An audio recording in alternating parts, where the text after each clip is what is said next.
ونؤمن به ونتوكل عليه ونعوذ بالله من شرور أنفسنا ومن سيئات أعمالنا من يهده الله فلا مضل له ومن يضلله فلا هادي له وأشهد أن لا إله إلا الله وحده لا شريك له وأشهد أن سيدنا وسندنا وشفيعنا ومولانا وحبيبنا محمدا عبده ورسوله صلى الله تعالى عليه وعلى آله وأصحابه وبارك وسلم تسليما كثيرا كثيرا. أما بعد فأعوذ بالله من الشيطان الرجيم. بسم الله الرحمن الرحيم.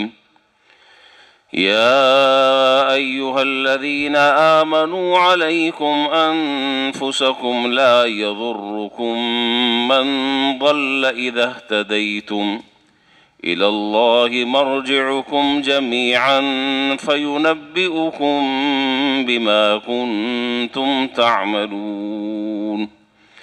آمنت بالله صدق الله مولانا العظيم وصدق رسوله النبي الكريم ونحن على ذلك لمن الشاهدين والشاكرين والحمد لله رب العالمين.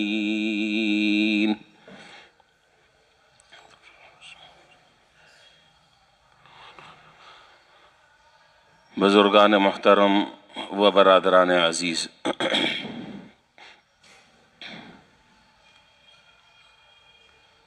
قرآن کریم کی مختلف دعاؤں کی تشریح کا سلسلہ چل رہا ہے. گزشتہ جمعے حضرت موسیٰ علیہ السلام کی ایک دعا کا ذکر کیا تھا اور اس کی تشریح عرض کی تھی.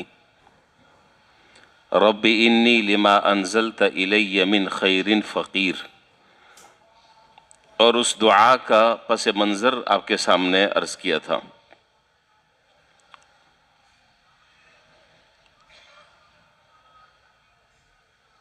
آج مزید آگے کسی دعا کی تشریح عرض نہیں کرنی ہے، بلکہ چند باتیں آج کے موجودہ حالات کے اعتبار سے ذکر کرنی ہیں. انشاءاللہ موقع ہوا، زندگی ہوئی تو پھر اگلے جمعے سے پھر ہم اس دعاؤں کا سلسلہ آگے جاری رکھیں گے.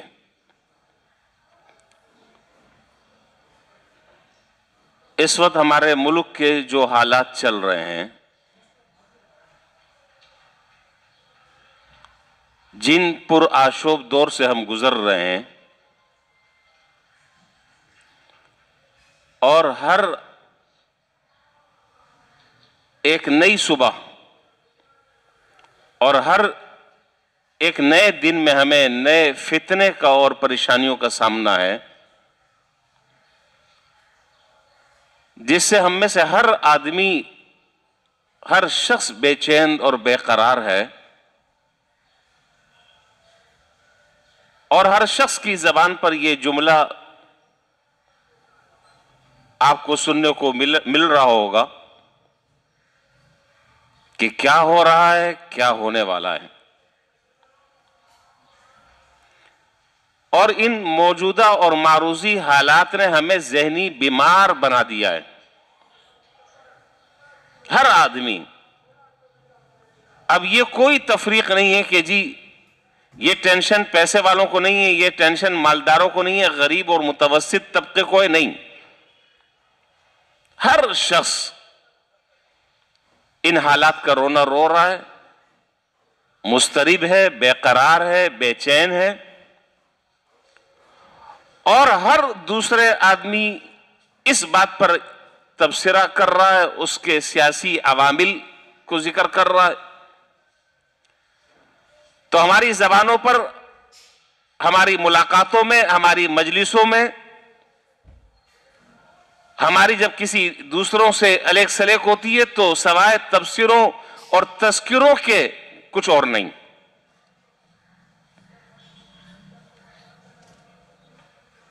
سوال یہ ہے کہ کیا ان تبصروں اور تجزیوں سے ان مسائل کا حل ان میں موجود ہے، اور ان تبصروں سے اور تذکروں سے اور تنقیدوں سے کیا نجات کا، سکون کا، راحت کا، عافیت کا کوئی دروازہ کھل جائے گا؟ ہماری یہ پریشانیاں ختم ہو جائیں گی؟ تو جواب اس کا ہر آدمی جانتا اور سمجھتا ہے کہ ذرہ برابر ان تبصروں اور تذکروں سے حالات میں بہتری نہیں آئے گی۔ میں بڑی اہم باتیں آج مجھے ذکر کرنی ہے، بہت توجہ چاہیے آپ کی۔ ایک بات تو یہ ہے، دوسری بات یہ ہے کہ اللہ رب العالمین نے ہمیں جو دین عطا فرمایا ہے وہ دین ایسا دین ہے کہ جس میں قیامت تک کے آنے والے حالات اور اس سے متعلق ہمیں رہنمائی ملتی ہے۔ کسی بھی قسم کے حالات ہوں، چاہے وہ نجی حالات ہوں، ملکی حالات ہوں، معاشی حالات ہوں، کسی بھی قسم کے حالات اور معاملات ہوں، اللہ اور اس کے رسول صلی اللہ علیہ وسلم کی طرف سے ہمارے لیے واضح ہدایات موجود ہیں۔ یہ دین جو اللہ رب العالمین نے ہمیں عطا فرمایا، جناب نبی کریم صلی اللہ علیہ وسلم کی برکت سے اللہ نے ہمیں نصیب فرمایا، یہ اس دین میں توہم پرستی کی کوئی گنجائش نہیں ہے۔ زندگی کے ہر موڑ پر، زندگی کے ہر موقع پر، زندگی کے ہر رخ پر شریعت کی طرف سے واضح ہدایات ہیں، تعلیمات ہیں، احکام ہیں، شریعت نے اس کے طریقے بتلائے۔ یہ خصوصیت صرف اس دین اسلام کی ہے جو اللہ رب العالمین نے اپنے فضل و کرم سے اور اپنی رحمت سے ہمیں اور آپ کو عطا فرمایا۔ ایسا جامع دین اللہ تعالیٰ نے ہمیں عطا فرمایا۔ تو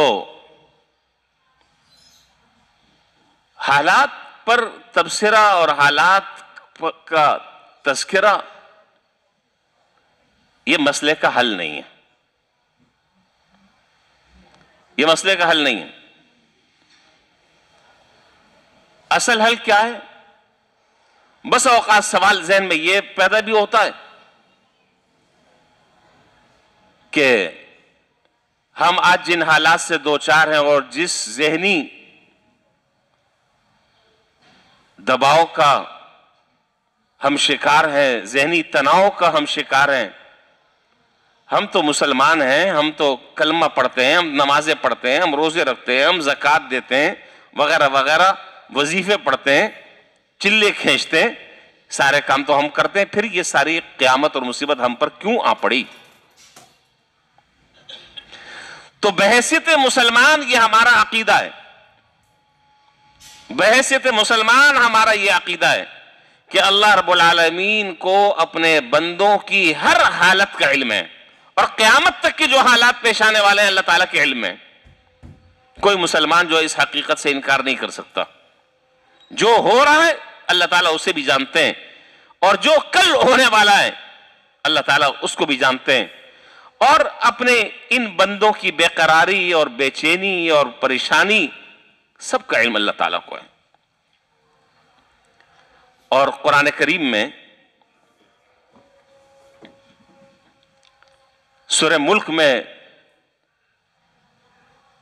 اس بات کو اللہ تعالیٰ نے یوں ذکر فرمایا، الا یعلم من خلق وهو اللطیف الخبیر۔ بہت سارے لوگوں نے اس کے ترجمے کیے ہیں. ہمارے بزرگوں میں سے حضرت شاہ عبد الغنی صاحب پھول پوری رحمۃ اللہ علیہ نے اس کا جو ترجمہ فرمایا وہ بڑا عجیب و غریب ترجمہ فرمایا. فرمایا کہ الا یعلم من خلق، ارے جس نے پیدا کیا سارے مخلوق کو وہی نہ جانے؟ یہ کیسے ہو سکتا ہے؟ جس نے ساری مخلوقات کو پیدا کیا وہی نہ جانے ان کے حالات سے، وہی بے خبر ہو؟ نہیں، وہ اللطیف الخبیر، وہ تو اپنے بندوں پر بڑا مہربان بھی ہے اور باخبر بھی ہے. ہماری ساری صورتحال کا اللہ تعالیٰ کو علم ہے یہ نہیں ہے؟ ہماری ساری بے قراری، بے چینی، اضطراب، پریشانی اور جن حالات سے ہم گزر رہے ہیں، ایک ایک حالات کا ذرہ ذرے کا علم اس علیم اور خبیر کو ہے. اس سے کوئی چیز مخفی اور کوئی چیز چھپی بھی نہیں ہے. آج جو ہے وہ عجیب و غریب، ہر اس میں کوئی دو رائے نہیں ہے کہ واقعی ان حالات نے ہمیں ذہنی طور پر مریض بنا دیا ہے. ٹینشن کا ہم شکار ہو گئے. ہر آدمی کی زبان پر یہ جملے، جس دور سے ہم گزر رہے ہیں، پرانے بڑے بوڑھوں سے سنا کہ ان کی زندگی میں کبھی اس طرح کے حالات پیدا نہیں ہوئے جو اب ہیں حالات، چاہے وہ معاشی حالات ہوں یا وہ ملکی حالات ہوں. حکومت نام کی کوئی چیز نہیں ہے. کوئی کرسی پکڑنے کے چکر میں، کوئی کرسی کھینچنے کے چکر میں، اسی میں ساری توانائیاں صرف ہو رہی ہیں. عوام کا کوئی پرسان حال نہیں ہے. آدھی طاقت جو ہے وہ کرسی پکڑنے کے چکر میں، اور بقیہ آدھی قوت جو ہے وہ کرسی جو ہے وہ بچا کھینچنے کے چکر میں. یہ جھینگا مشتی ہو رہی ہے. عوام کہاں جا رہی ہے، ان کے کیا معاملات ہیں، ان کے کیا مسائل ہیں، ان کی کیا پریشانیاں ہیں، اس سے کوئی سروکار نہیں. یہ ہے یہ نہیں ہے. مجھ سے زیادہ آپ حالات پڑھتے ہوں گے اور باخبر ہوں گے. کوئی محکمہ آپ مجھے ایسا بتلا دے، کوئی محکمہ ایسا بتلا دے کہ جہاں آپ کا جائز کام ہو اور وہ بغیر رشوت کے ہو جائے. ایک جگہ آپ مجھے بتا دیں. گورنمنٹ کے اداروں کی میں بات نہیں کر رہا، میں پرائیویٹ اداروں کی بھی میں بات کر رہا ہوں. نیچے سے لے کر اوپر تک کے ہر آدمی نے منہ کھولا ہوا ہے. ظلم کا دور دورہ ہے. کسی کی عزت محفوظ نہیں، اس کا مال محفوظ نہیں، اس کی آبرو محفوظ نہیں، اس کی جان محفوظ نہیں، اس کی اولاد محفوظ نہیں، وغیرہ وغیرہ. یہ ساری باتیں اس وقت ہیں اور یہ صورتحال ہے جو میں اس وقت عرض کر رہا ہوں. اب میں اپنی بات کو آگے بڑھا رہا ہوں اور اپنی اصل بات کی طرف آ رہا ہوں. سوال یہ ہے کہ کیا ان تفسیروں سے اور ان تجزیوں سے اور ان تذکروں سے ہمارے مسائل حل ہو جائیں گے، یا ہمارے مسائل حل ہو رہے ہیں، ہم بہتری کی طرف جا رہے ہیں یا نہیں؟ تو میں نے عرض کیا کہ اللہ رب العالمین نے جو دین ہمیں عطا فرمایا ہے یہ ایک عالمگیر دین ہے.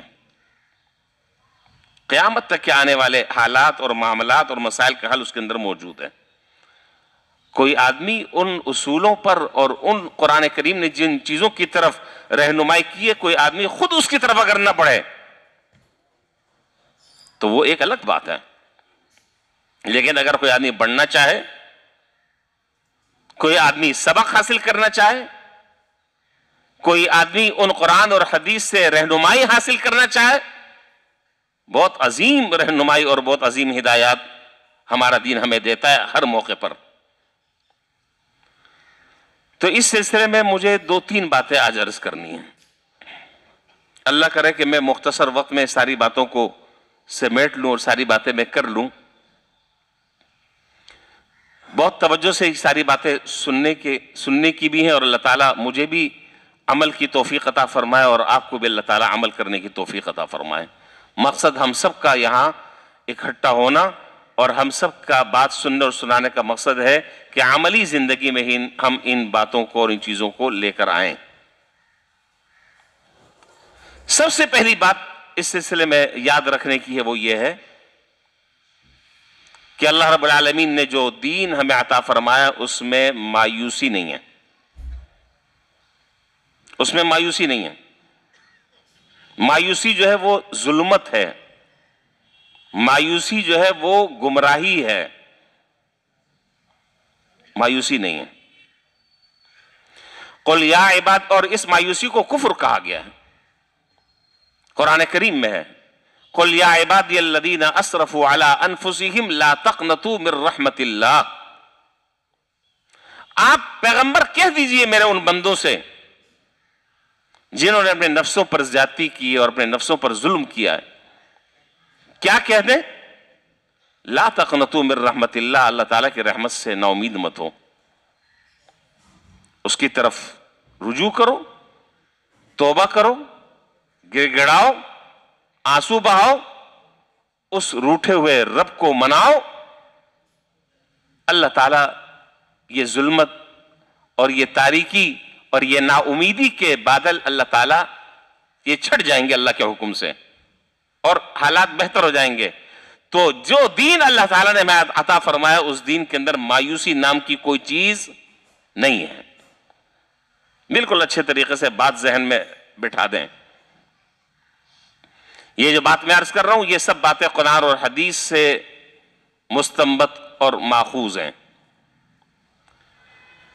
ارے جس کا رب موجود ہو، جس کا اللہ موجود ہو، جس کی شان یہ ہے کہ وہ رحمان ہے اور رحیم ہے، اس کو کیسی پریشانی، اس کو کیسی مایوسی، اس کو کیسی بے قراری اور بے چینی؟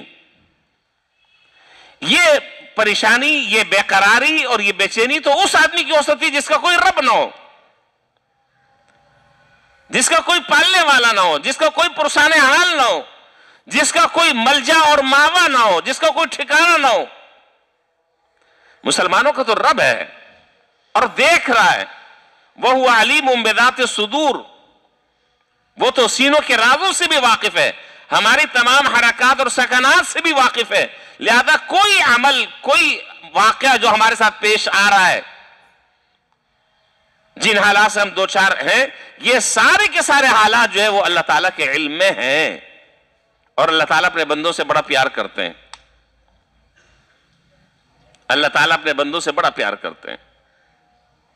اب آپ کہیں گے کہ جی پیار کرتے ہیں تو پھر ہمیں اس دلدل میں کیوں پھنسایا ہوا ہے؟ اس کا جواب میں آگے دوں گا انشاءاللہ۔ ان مشکلات سے کیوں اللہ تعالیٰ ہمیں نہیں نکال رہے؟ اللہ تعالیٰ تو قادر ہے، ان حالات کو بدلنے پر بھی قادر ہے۔ کیوں ہر آدمی آج، ہر دوسرا آدمی جو ہے وہ ذہنی بیمار ہے، ہر دوسرا آدمی جو ہے وہ نیند کی گولیاں کھا رہا ہے؟ اس کا جواب میں انشاءاللہ آگے دیتا ہوں۔ تو سب سے پہلی بات جو میں نے عرض کی وہ یہ ہے کہ ہمیں اللہ تعالیٰ نے جو جیسے بھی حالات ہو، بد سے بدتر حالات ہوں، اسلام نے ہمیں مایوسی سے منع فرمایا ہے۔ مایوسی ظلم ہے، کفر ہے، گناہ ہے، تاریکی ہے، تاریکی ہے۔ کیا آپ نے دیگر حضرات انبیاء علیہ السلام کے واقعات نہیں پڑھے؟ کیا آپ کا مطالعہ نہیں ہے؟ آپ نے نہیں سنا؟ حضرات انبیاء علیہ السلام جو اس روئے زمین پر سب سے زیادہ اللہ تعالیٰ کو محبوب اور پسندیدہ، ان سے زیادہ افضل، ان سے زیادہ مقبول اللہ تعالیٰ کے بندوں میں سے کوئی اور بندہ نہیں جتنے حضرات انبیاء علیہ السلام ہیں۔ کیا وہ آزمائشوں سے نہیں گزرے؟ ان کے ساتھ حالات نہیں آئے؟ کیا پوری زندگی وہ حلوئی کھاتے رہے، پتھر نہیں کھائے؟ ان کو مخالفتوں کا سامنا نہیں کرنا پڑا؟ ظلم جبر ان کو نہیں سہنا پڑا؟ ان کو آروں سے دو ٹکڑوں میں چیرا نہیں گیا؟ اور بھوک اور فاقہ انہیں نہیں برداشت کرنا پڑا؟ اگر اس طرف کے ان پر جو حالات گزرے، اگر ان حالات کو ہم دیکھیں تو میں یہ سمجھتا ہوں کہ ہم پر تو حالات ہی کچھ نہیں ہیں، ہم پر تو حالات ہی کچھ نہیں ہیں۔ جن حالات سے وہ دو چار ہوئے ہیں،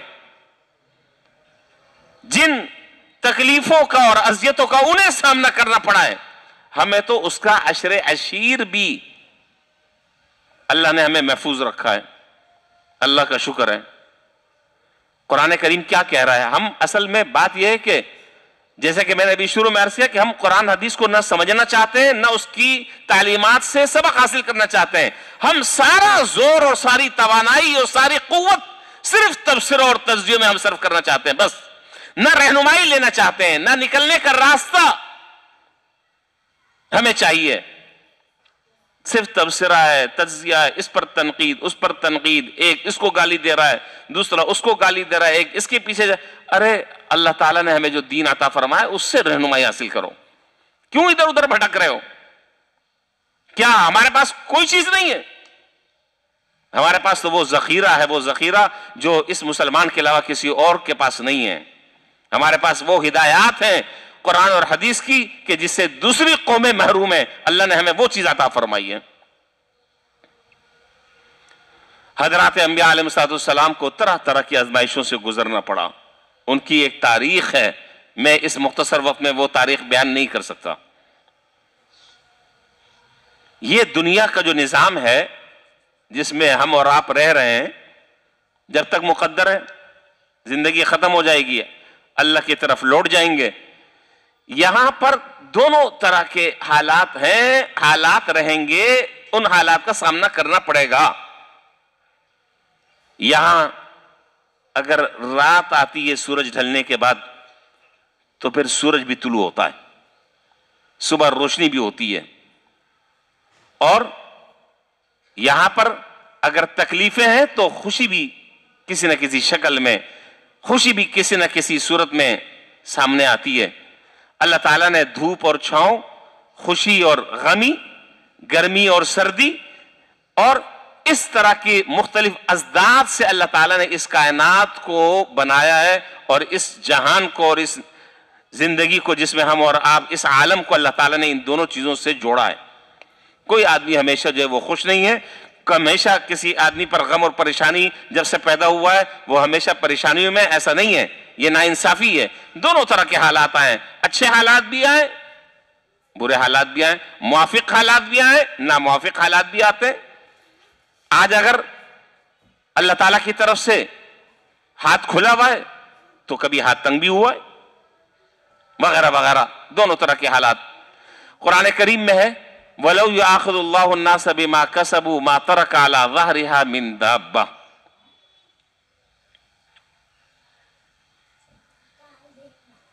ایک تو بات میں نے یہ عرض کر دی، یہ اصولی بات ہے، بنیادی بات ہے.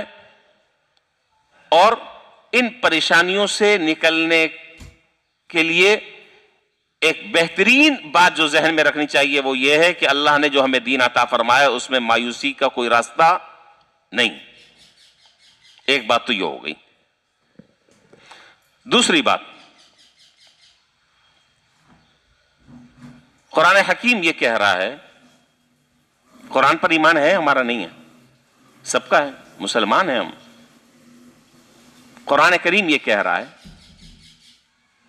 وَمَا أَصَابَكُم مِّن مُّصِيبَةٍ فَبِمَا كَسَبَتْ أَيْدِيكُمْ وَيَعْفُو عَن كَثِيرٍ. دیکھو جو حالات پیش آ رہے ہیں، جو مصیبت پیش آ رہی ہے، تمہارے اپنے ہاتھوں کی کمائی ہے، تمہارے اپنے کرتوتوں کی شامت اعمال ہے. یہ اللہ تعالیٰ کسی پر ظلم نہیں کرتے ہیں. اللہ تعالیٰ تو بہت زیادہ اپنے بندوں پر مہربان ہے. یہ تمہارے اپنے کرتوتوں کی سزا ہے، اپنی بدعمالیوں کی سزا ہے. زلزلے آ رہے ہیں، سینکڑوں، کتنے ہزاروں لاکھوں لوگ جو ہیں وہ شہید ہو گئے، اور ملک کے مختلف حصوں میں بھی اطلاع آ رہی ہے. اللہ تعالیٰ ہماری بدعمالیوں کو معاف فرما کر اللہ ہمیں زمینی اور آسمانی فضائی آفات اور بلیات سے اللہ تعالیٰ ہمیں محفوظ رکھے. اس میں کوئی دو رائے نہیں ہے. میں بہت واضح طور پر میں عرض کر رہا ہوں بغیر لگی لپٹی کے. یہ جن حالات کا ہم آج رونا رو رہے ہیں، جن حالات سے ہم دو چار ہیں، اس میں میری بدعمالیاں اصل سبب ہیں، میرے گناہ ہیں. قرآن کریم میں وَلَوْ يُؤَاخِذُ اللَّهُ النَّاسَ بِمَا كَسَبُوا مَا تَرَكَ عَلَى ظَهْرِهَا مِن دَابَّةٍ، ارے تم جس رب کے بندے ہو، جس خالق اور مالک کے تم بندے ہو، اس نے تو تم پر اتنی مہربانی فرمائی ہے، اتنی مہربانی فرمائی ہے، اگر وہ تمہارے ہر گناہ پر پکڑنا شروع کر دے تو زمین پر ایک آدمی باقی نہ بچے۔ کھولیں 14واں پارہ، میں نے آیت پڑھی ہے، دیکھ لیں جا کر ترجمہ۔ وَلَوْ يُؤَاخِذُ اللَّهُ النَّاسَ بِمَا كَسَبُوا، اور اگر اللہ تعالیٰ پکڑنے پر آ جائیں تمہاری بدعمالیوں پر، مَا تَرَكَ عَلَى ظَهْرِهَا مِن دَابَّةٍ، اس زمین کے پشت پر کوئی چلنے پھرنے والا انسان باقی نہ رہے۔ کتنے گناہ ایسے کہ اللہ تعالیٰ تو معافی کر دیتے ہیں، اس پر تو پکڑتے ہی نہیں، اور یہ ذرا سی جو جنبش ہوتی ہے، یہ ذرا سی جو حرکت ہوتی ہے، وہ ہمیں بیدار کرنے کے لیے ہے کہ ذرا سا غفلت سے باہر آ جاؤ، غفلت سے باہر آ جاؤ، ہوش کے ناخن لے لو، کس طرف جا رہے ہو۔ تو اس میں کوئی دو رائے نہیں ہے کہ جو حالات چل رہے ہیں، جن مسائل کا ہمیں سامنا کرنا پڑ رہا ہے، یہ سارے کے سارے ہمارے اپنے کیے ہوئی بدعمالیوں کا نتیجہ ہے۔ اور میں حیران ہوتا ہوں اس بات پر، بڑا تعجب ہوتا ہے، بسا اوقات ایک عام آدمی کی میں بات نہیں کر رہا، ایک دیندار آدمی، دیندار بھی حقیقی دیندار نہیں، بس نماز روزہ کر لیتا ہے۔ بعض لوگوں سے میں نے سنا، بہت عجیب سا لگا، کہتے ہیں کہ جی اللہ تعالیٰ کو ہمارے پر ترس نہیں آتا، اللہ تعالیٰ کو ہمارے حالات پر رحم نہیں آتا۔ تو میں ایک بات عرض کیا کرتا ہوں، بہت درد دل کے ساتھ میری بات کو آپ سن لیں، سمجھ لیں، اور اگر میں غلط کہہ رہا ہوں تو آپ مجھے بتا دیں کہ تم غلط کہہ رہے ہو۔ بہت سنجیدگی کے ساتھ سوچیں، جذبات سے قطع نظر، ایمانداری کے ساتھ، اللہ کے گھر میں بیٹھے ہیں۔ مجھے آپ یہ بتائیں کہ ایک مسلمان کو جس طرح، بھائی بیٹھ جاؤ، اس کو بٹھا دو، ایک مسلمان کو جس طریقے سے ایک مسلمان بن کر دکھانا چاہیے، کیا میں اپنا جائزہ لوں، آپ اپنا جائزہ لیں، ہم اس طرح کے مسلمان ہیں؟ اب آپ مجھے یہ بتائیے، قرآن کریم کا اگر آپ مطالعہ کریں اور تاریخ کا اور دیگر معذب قومیں جو گزری ہیں جن کا قرآن کریم میں تذکرہ ہے، قوم عاد، قوم سمود، جی قوم صالح، قوم شعیب وغیرہ وغیرہ، میں سب کا نام نہیں لے رہا، جو معذب قومیں جن پر اللہ تعالیٰ کا عذاب آیا ہے اور جن جرائم اور سزاؤں کی بنیاد پر اللہ نے ان کا مواخذہ کیا اور پکڑ کی ہے، آپ مجھے بتائیں کہ آج پوری قوم من حیث القوم، پوری قوم من حیث القوم، آج ہم ان کے اوپر تو ایک کسی نے ناپ تول میں کمی کی تو اس پر عذاب آ گیا، کوئی قوم جو ہے وہ لواطت کا شکار ہوئی ہے، بدفعلی کا شکار ہوئی ہے، اس پر عذاب آ گیا، کسی نے بت پرستی اور شرک میں وہ مبتلا ہوا، اس پر عذاب آ گیا۔ آپ مجھے بتائیں، ہماری پوری قوم من حیث القوم، ہم سارے کے سارے وہ جرائم کر رہے ہیں، یہ نہیں کر رہے، وہ سارے کے سارے گناہ جن پر پچھلی قومیں میں عذاب آیا ہے وہ سب ہم کر رہے ہیں، اور دیدہ دلیری کے ساتھ کر رہے ہیں، اور اس گناہ کو گناہ بھی سمجھنے کے لیے تیار نہیں ہے۔ پھر یہ منہ بنتا ہے کہ ہم پر کس وجہ سے اللہ تعالیٰ کا یہ عذاب آ رہا ہے۔ میں اگر آپ کو وہ چیزیں میں اگر فہرست گنانا شروع کر دوں تو بہت وقت چاہیے۔ جھوٹی قسمیں ہمارے معاشرے میں، ہمارے معاملات میں چل رہے ہیں، نہیں چل رہے، مجھے ہاں نہیں میں آپ جواب دیتے رہے، میں آگے بڑھتا ہوں۔ جھوٹی قسمیں چل رہی ہیں نہیں چل رہی؟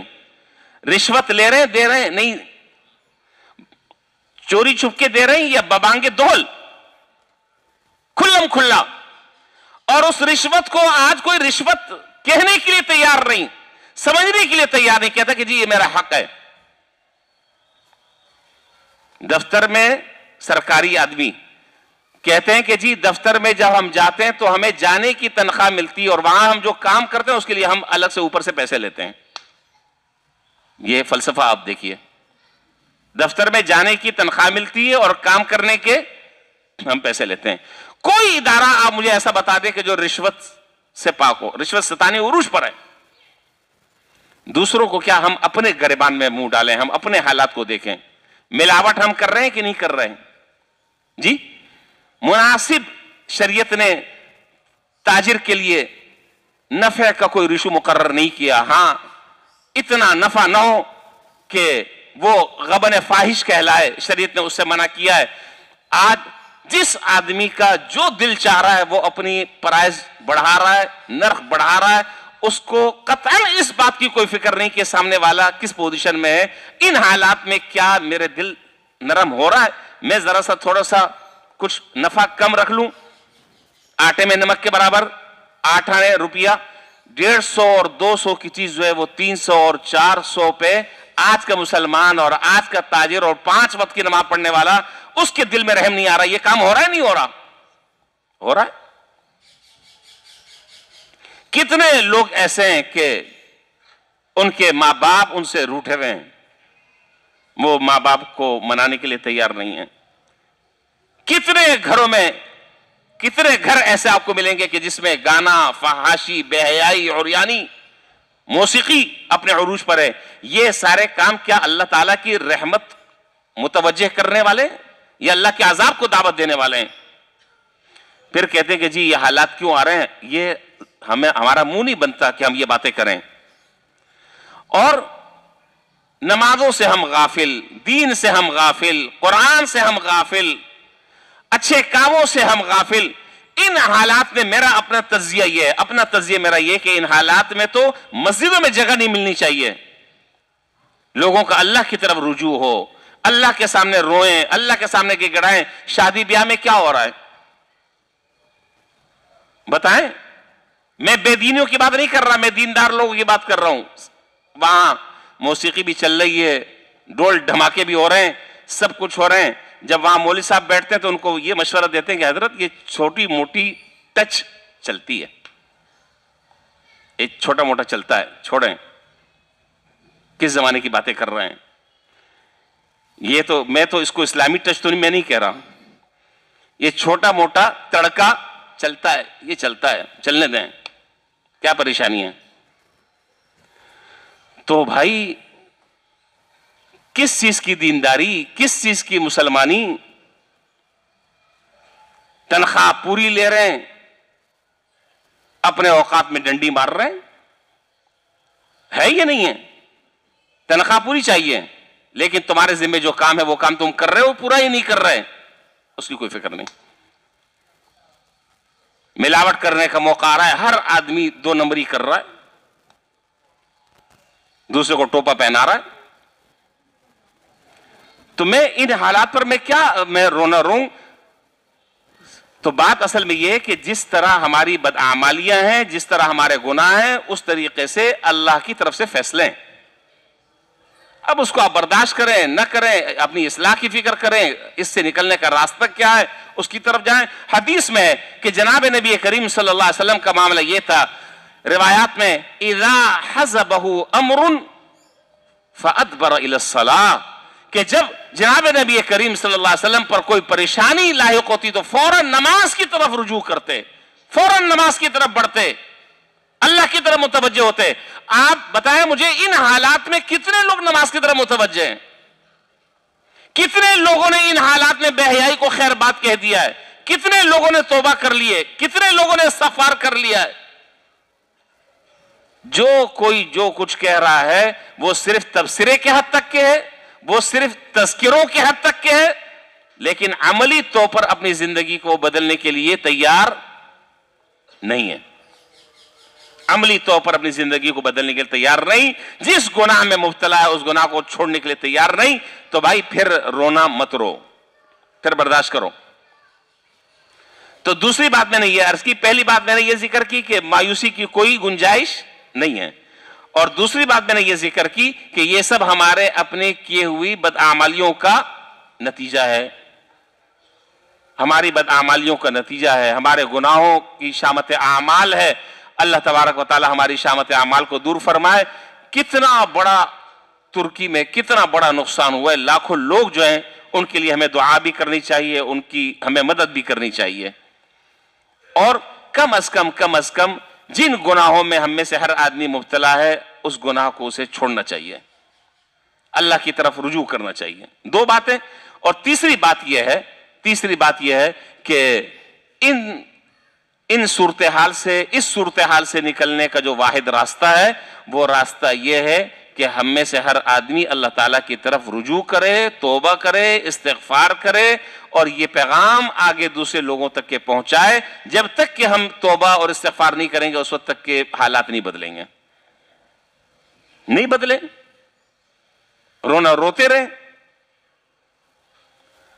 حضرت ذوالنون، آج اصل مسئلہ یہ ہے، میں اپنے بارے میں کہہ رہا ہوں کہ جی میں تو 100% دین پر میں عمل کر رہا ہوں، آپ نے اپنے بارے میں یہ رائے قائم کر لی ہے، دوسرے آدمی نے اپنے بارے میں یہ رائے قائم کر لی کہ جی میں تو بالکل پرفیکٹ ہوں۔ اچھا، مزے کی بات یہ ہے کہ میں جو باتیں عرض کر رہا ہوں ان باتوں سے بھی انکار نہیں ہے۔ انکار ہے؟ سر نہیں ہل، بس 2-4 سر ہل رہے ہیں۔ بابا ان باتوں سے انکار ہے؟ یہ جو میں بات عرض کر رہا ہوں یہ حقیقت کے عین مطابق ہے یا نہیں ہے؟ لیکن یہاں تک تو ہاں میں ہاں ملا رہے ہیں کہ جی تم صحیح کہہ رہے ہو، لیکن اس سے اگلا جو معاملہ ہے کہ میں ان کاموں کو چھوڑ دوں، میں ان گناہوں کو چھوڑ دوں، میں ان بدعمالیوں سے توبہ کر لوں، اس کے لیے تیار نہیں، اس کے لیے تیار نہیں۔ مان بھی رہے کہ مرض یہ ہے، اور پتہ بھی ہے کہ اس مرض کا علاج یہی ہے کہ مرض کا بیماری بہت زیادہ متعدی ہو گئی ہے، جسم میں سرایت کر گئی، اس کا علاج اور آپریشن ہے، اس کا علاج جو ہے وہ سرجری ہے، لیکن وہ کروانے کے لیے تیار نہیں۔ تو بھائی پھر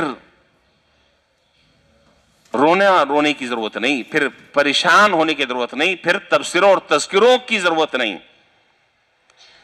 اس لیے قرآن کریم یہ کہہ رہا ہے کہ جب اس طرح کے حالات اور معاملات ہوں اللہ کی طرف رجوع کرو۔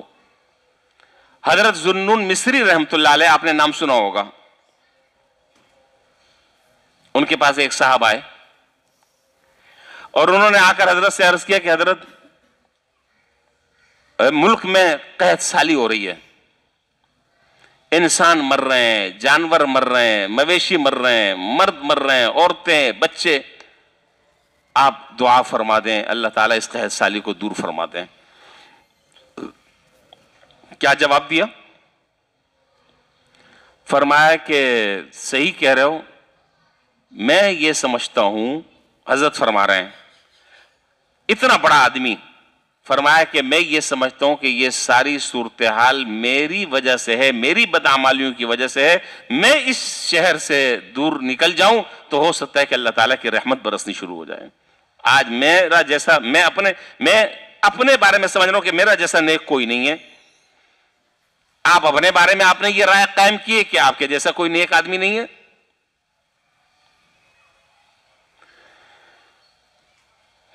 ظلم کی انتہا ہے، دوسرا ظلم کر رہا ہے، ہم کہاں پر ظلم کر رہے ہیں، ہم کہاں بندوں کے حقوق پامال کر رہے ہیں، اس کی ذرا سا فہرست مرتب کریں، پتہ چل جائے گا۔ میری باتیں پتہ نہیں آپ کو ہضم ہو رہی ہیں کہ نہیں ہو رہی؟ کتنے لوگ ایسے ہیں اس مجمع میں، آپ کو میں بتا رہا ہوں، میرے پاس تو مسائل آتے رہتے ہیں نا، میں سب کی دکھ درد میں سنتا رہتا ہوں۔ کتنے لوگ ایسے ہیں جو نمازی ہیں، جو مسجد سے جڑے ہوئے ہیں، جو اچھے دینی ماحول سے جڑے ہوئے ہیں، کتنے لوگ ایسے ہیں کہ جو اپنی بہنوں کو وراثت کا مال دینے کے لیے تیار نہیں، مال دبا کر بیٹھے ہوئے ہیں، بھائی جو ہیں وہ بہنوں کا مال کھا کر بیٹھے ہوئے ہیں، ڈکار تک نہیں لے رہے۔ بہن جب مطالبہ کرتی ہے وراثت کا تو کہتے ہیں کہ میں تجھے کبھی بھی بخشوں گا نہیں۔ اور کیا ہو رہا ہے، کن میں حالات پر میں رونا روں، اور کہاں شوہر بیوی کے حقوق ادا نہیں کر رہا، بیوی شوہر کے حقوق ادا نہیں کر رہی، ماں باپ اولاد کے حقوق ادا نہیں کر رہے، اولاد ماں باپ کے سامنے آنکھیں نکال کر دیکھ رہی ہے۔ یہ سارے کے سارے حالات ہم سب کے سامنے ہیں، تو بھائی اس کا صرف واحد حل کیا ہے؟ حضرت ذوالنون مصری رحمۃ اللہ علیہ فرمایا کہ میں بہت بڑا گناہگار ہوں، میں جب اس گاؤں سے نکل جاؤں گا، اس شہر سے نکل جاؤں گا، اللہ تعالیٰ کی رحمت متوجہ ہو جائے گی، توبہ اور استغفار کرو۔ فَقُلْتُ اسْتَغْفِرُوا رَبَّكُمْ إِنَّهُ كَانَ غَفَّارًا يُرْسِلِ السَّمَاءَ عَلَيْكُمْ مِدْرَارًا وَيُمْدِدْكُمْ بِأَمْوَالٍ وَبَنِينَ وَيَجْعَلْ لَكُمْ جَنَّاتٍ وَيَجْعَلْ لَكُمْ أَنْهَارًا۔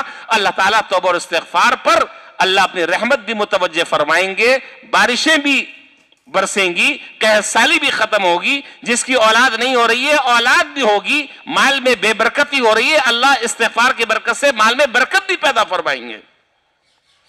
ایک توبہ اور استغفار سے سارے کے سارے مسائل حل ہو جائیں گے۔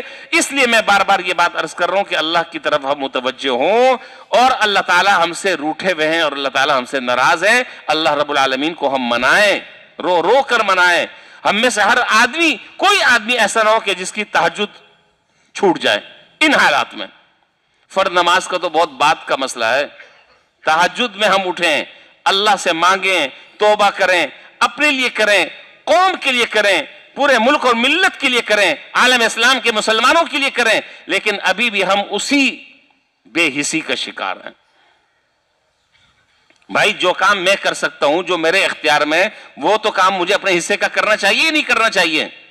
یہ سارا کام اور سارے کاموں کا بوجھ میں دوسرے کے کندھے پر ڈال دوں اور دوسرے کا سر ڈال دوں؟ میرا جو دائرہ اختیار ہے اس میں مجھے اپنے حصے کا کام کرنا چاہیے۔ آپ کے دائرہ اختیار میں جو کچھ ہے آپ کو اپنے حصے کا کام کرنا چاہیے۔ کل قیامت کے دن مجھ سے میرے بارے میں سوال ہوگا، آپ کے بارے میں آپ سے سوال ہوگا۔ اس لیے میری درخواست یہ ہے کہ بھائی حالات کو بدل دیں، حالات کو بدلیں، اپنے گناہوں کو چھوڑیں، بداعمالیوں سے توبہ کریں، اللہ کی طرف رجوع کریں۔ جو آدمی جس شعبے میں اور جس گناہ میں مبتلا ہے، میں اپنے گریبان میں دیکھوں، آپ اپنے گریبان میں دیکھیں، ہم سے جہاں جہاں کمزوریاں ہو رہی ہیں، جہاں جہاں ہم سے غلطیاں ہو رہی ہیں، فوری طور پر ان چیزوں کو چھوڑنے کا عہد کریں۔ کریں گے نہیں کریں گے؟ پکی بات ہے، ہم حالات اپنے خود بدلیں گے۔ یقین جانے بہت ذمہ داری سے میں کہہ رہا ہوں کہ اللہ ہمارے حالات بھی بدلیں گے انشاءاللہ۔ یہ جو آج ظلمت چھائی ہوئی ہے، یہ جو آج تاریکی چھائی ہوئی ہے، یہ جو آج ایک پوری فضا میں ایک مایوسی کی فضا ہے، اللہ تعالیٰ ان بادلوں کو اللہ تعالیٰ ختم فرمائیں گے اور امید کی کرن انشاءاللہ نظر آئے گی اور حالات بہتر ہوں گے، بشرطے کہ ہم عملی زندگی میں آگے کی طرف قدم بڑھائیں، صرف تبصروں اور تجزیوں اور تذکروں پر گزارا نہ کریں۔ میری بات سے کوئی پریشانی تو کسی کو نہیں ہے؟